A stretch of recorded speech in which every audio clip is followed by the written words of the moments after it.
Kepala Dinas PUPR Sumut Topan Obaja Ginting disebut-sebut sirkel terdekat Gubernur Bobi Nasution sejak keduanya bertugas di Pemkot Medan kala Bobi masih menjabat Wali Kota Medan. Meski sejauh ini KPK belum meminta keterangan Bobi sejak Topan terjaring OTT pada hari Kamis lalu.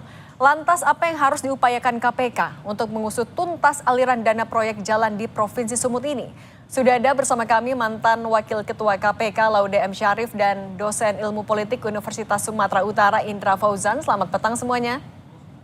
Petang, Mbak. Petang, Mbak. Pak Indra, saya mau mulai dengan video viral karangan bunga yang mengapresiasi OTT KPK. Bagaimana kalau Anda sebagai warga Sumut, sebagai dosen di USU juga, menarik benang merah antara apresiasi dalam bentuk karangan bunga ini dengan kasus korupsi yang dilakukan oleh seorang Kadis PUPR Sumut?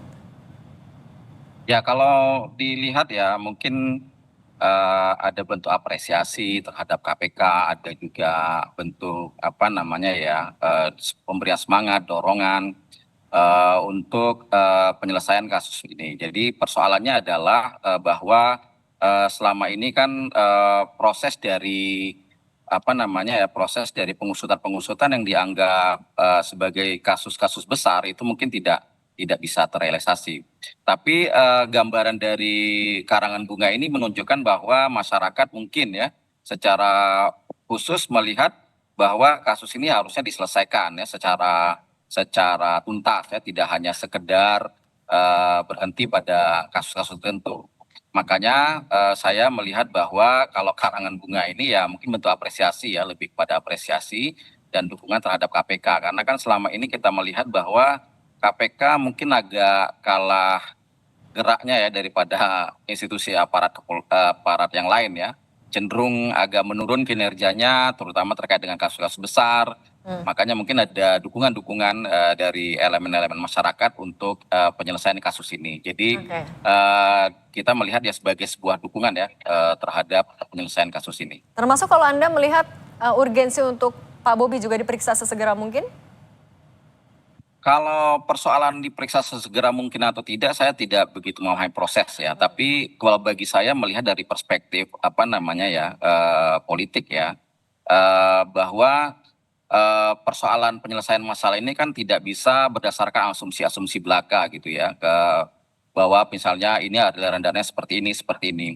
Makanya KPK pasti punya data-data ya, punya fakta-fakta. Kemudian juga mungkin sudah melakukan proses-proses penyadapan sehingga itu bisa dinaikkan menjadi bukti. Nah, kalau misalnya itu diselesaikan, saya rasa baik ya, bagus sekali bagi pemerintahan Kota Sumut ya, pemerintahan Provinsi Sumatera Utara. Karena apa? Untuk membersihkan nama mereka juga biar tidak terkait-kait ya. Jadi sehingga kalau ditarik-tarik kan capek juga secara psikologis di pemerintahan provinsi ya, seolah-olah pemerintahan ini korupsi dan lain sebagainya. Alangkah lebih baiknya kalau memang ini menjadi sebuah apa namanya ya momentum untuk pemerintah provinsi untuk menyatakan bahwa mereka tidak terkait dengan kasus-kasus tertentu. Nah, untuk membuktikan itu Pak Laude, konteksnya Pak Topan baru menjabat selama 4 bulan jadi Kadis PUPR. Nah, apakah kalau dalam kasus korupsi di tingkat kepala dinas, bagaimana untuk mencari aliran dananya? Apakah memang berhenti di kepala dinas saja atau bagaimana cara KPK mengendus ada atau tidaknya pihak-pihak lain? Ya, terima kasih Mbak. Biasanya kalau khususnya karena ini adalah kasus yang melibatkan tangkap tangan, ini ada beberapa hal. Nomor satu bahwa biasanya KPK itu melakukan sebelum tangkap tangan ada namanya penyelidikan tertutup. Pada saat penyelidikan tertutup itu bisa pengamatan, bisa penyadapan dan seterusnya. Biasanya disitulah didapatkan informasi-informasi awal. Dan untuk pada saat operasi dilaksanakan itu biasanya mereka sudah mendapatkan informasi yang matang dari para informan dan hasil dari penyelidikan tertutup tadi. Mengenai keterkaitan pihak-pihak lain, itu biasanya didapatkan dari dari 3 hal. Nomor satu adalah keterangan orang-orang dari awal atau yang terlibat. Yang kedua adalah keterangan dari para saksi yang telah ditetapkan menjadi tersangka. Dan yang ketiga biasanya adalah dari aliran dana. Ketika yang kategori kategori yang pertama itu adalah hasil penyelidikan dan pengamatan itu biasanya termasuk rekaman suara biasanya. Jadi biasanya kalau di KPK itu kalau orang-orang yang terlibat atau orang yang mau dipanggil, misalnya saya ingin panggil Pak Indra, maka sebelum saya panggil Pak Indra, maka saya menyiapkan dulu bukti-bukti tentang keterlibatan Pak Indra. Saya dapat dari mana itu? Dari banyak tempat yang kemungkinannya mengetahui tentang Pak Indra. Berarti Karena untuk kalau percuma juga menjadwalkan kalau pemeriksaan, dipanggil tidak ada informasi tentang itu. Jadi mungkin saja KPK sedang dalam proses itu. oke, mengumpulkan bukti dulu untuk melakukan langkah selanjutnya. Pak Indra, tapi kalau Anda bisa bantu gambarkan kepada kami juga sebagai warga Sumatera Utara dan dosen ilmu politik di USU, bagaimana Anda melihat kedekatan antara Topan dan juga Bobi Nasution di sana? Ya, kalau kita melihat rekam jejak saja ya, Mbak. Kalau sebagai warga Sumut ya saya melihat prosesnya adalah karir politik, karir birokrat ya Pak Topan ini kan cukup melesat ya pada masa atau era Pak Bobi Nasution ya. Beliau dari camat di Tuntungan kalau tidak salah, kemudian naik ya melalui proses proses administratif yang jelas ya terbuka. Kemudian menjadi kepala dinas PUPR di Kota Medan dan ketika momen-momen pilkada beliau menggantikan sementara ya PLT Sekda Pak Widya ya. Jadi itu karir beliau cukup cukup bagus saya rasa ya melihat dari track record karirnya. Kemudian itu tadi juga kita sudah sama-sama lihat bahwa ketika Pak Bobi Nasution naik ke provinsi, ada 3 orang kalau tidak salah waktu itu dibawa langsung dari Kota Medan ya. Tentunya ini menjadi pertanyaan-pertanyaan juga kan gitu. Nah, Dan walaupun Pak Bobi kemudian menyatakan tidak begitu dekat dengan Pak Topan, nah proses kedekatan itu kan tidak tahu ya seperti apa persepsi dekat ini. Apakah persepsi kedekatan secara institusi, persepsi kedekatan secara kinerja, atau mungkin secara kepribadian kan kita perlu melihat lebih dalam. Tapi kalau lihat dari rekam jejak, track record yang disematkan kepada Pak Topan, ya bisa jadi mereka punya kedekatan kinerja ya. Karena oke. bagaimanapun kan perlu orang-orang yang loyal ya terhadap pimpinan dan perlu juga mampu mengimplementasikan kebijakan-kebijakan dari pemerintah. Jadi saya yakin kita bisa melihat bahwa kedekatan itu juga tidak hanya personal ya, tapi juga kedekatan secara kinerja. Nah, soal kedekatan kinerja dan personal ini Pak Laude, apakah ini bisa menjadi bekal KPK untuk berani memeriksa dan memanggil Bobi Nasution? Apakah ini bisa jadi indikatornya? Ya, itu salah satu yang bisa dijadikan indikator. Misalnya kan orang-orang yang terlibat.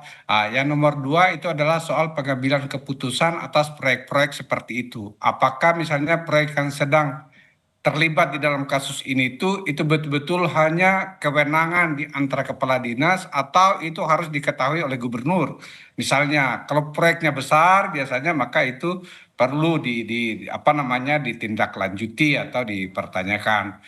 Nomor 3 menurut saya yang paling penting itu adalah tadi sudah dikatakan oleh Pak Indra bahwa saya pikir ini sudah saatnya juga KPK untuk kita berikan support. Kalau masyarakat memberikan support, mudah-mudahan juga KPK memiliki makin profesional, makin berani untuk meminta tanggung jawab orang-orang yang bertanggung jawab. Tentunya dengan tidak perlu memaksakan kalau betul-betul sesuatu itu nggak penting, tetapi meminta keterangan itu penting. Pak Laude, tapi kan ada Pak Bobi juga sudah mengakui bahwa pernah mengecek jalan bersama dengan calon kontraktor yang saat ini juga sebenarnya menjadi tersangka. Apakah ini juga sebenarnya bisa jadi materi yang didalami oleh KPK sebenarnya? Ya, itu sangat relevan, sangat relevan. Apalagi orang kontraktornya itu misalnya jalan bareng gubernur. Jadi ya itu saja. Menurut saya suatu proyek yang khususnya besar seperti itu memang saya pikir pasti ada pengetahuan dari gubernur. Tidak berarti bahwa ketika dia mengetahui proyek itu beliau juga otomatis mendapatkan soal suap menyuap ini. Belum tentu. Oleh karena itu maka perlu klarifikasi, maka perlu ditanyakan, perlu pemeriksaan untuk yang akan datang. Oke, itu juga untuk klarifikasi kepentingan Bobi diperiksa. Nah, kalau Pak Indra, gambarkan juga kepada kami sebenarnya track record dari seorang Topan Ginting di Sumatera Utara ini seperti apa? dari kinerjanya? Kalau di Sumatera Utara saya belum tahu ya karena baru ini ya, baru 4 bulan ya? menjabat berapa bulan ya. Tapi kalau di apa namanya di Kota Medan kan banyak kegiatan-kegiatan yang bersifat ya sesuai dengan kinerja dia. Ada beberapa pembangunan ya, pembangunan yang misalnya drainase, kemudian apa namanya infrastruktur, kemudian terutama hal-hal yang terkait dengan banjir misalnya. Biasanya beliau cukup cepat itu ya untuk menyelesaikan persoalan itu terkait dengan drainase terutama, kemudian jalan ya itu kan proyek-proyek besar ya. Beberapa jalan mulai dari pembetonan, pengaspalan, kemudian pengurukan apa namanya sedimen apa parit dan lain sebagainya itu kerjaan dari Pak Topan saya rasa ya. Jadi dengan tentunya ketika di Kota Medan ada beberapa kerjaan yang memang saya rasa berhasil ya dia lakukan ya, tidak bisa kita pungkiri. Tapi juga mungkin ya ada beberapa aspek yang apa namanya mungkin ada beberapa proyek yang sampai sekarang kan belum diselesaikan ya, seperti misalnya pembangunan stadion apa Teladan, kemudian penyelesaian lapangan Merdeka. Nah itu kan ada memang proyek multi years dan kita tunggulah dia sebagai warga Kota Medan untuk menyelesaikan proyek-proyek tersebut. Oke, Pak Laude, Ya. PPATK kan juga bisa sebenarnya ikut menelusuri aliran dananya. Tapi untuk PPATK sendiri, apakah sifatnya menunggu permintaan dari KPK atau bisa terjun langsung? Ya, ada dua. Jadi kalau misalnya apa namanya salah satu tugas PPATK itu kan menelusuri transaksi-transaksi yang dianggap dicurigai, suspicious transaction namanya. Ya, yang seperti itu. Yang kedua bisa juga atas permintaan aparat penegak hukum. Ya kita tidak tahu sekarang. Kalau waktu saya di KPK dulu, biasanya setiap ada OTT seperti ini, besok atau 2 hari setelahnya, ya kita minta kepada PPATK untuk memeriksa ya beberapa aliran dana, uang proyek dari mana saja.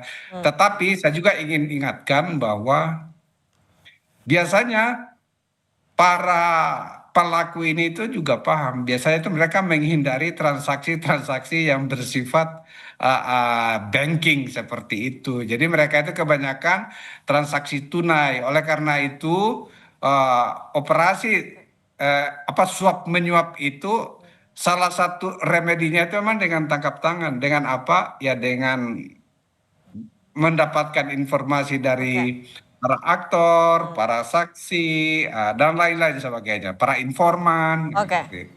Oke, Pak Laude M. Syarif, mantan Wakil Ketua KPK, dan Pak Indra Fauzan, dosen ilmu politik USU, terima kasih sudah berbagi bersama kami. Sehat selalu semuanya. Terima kasih.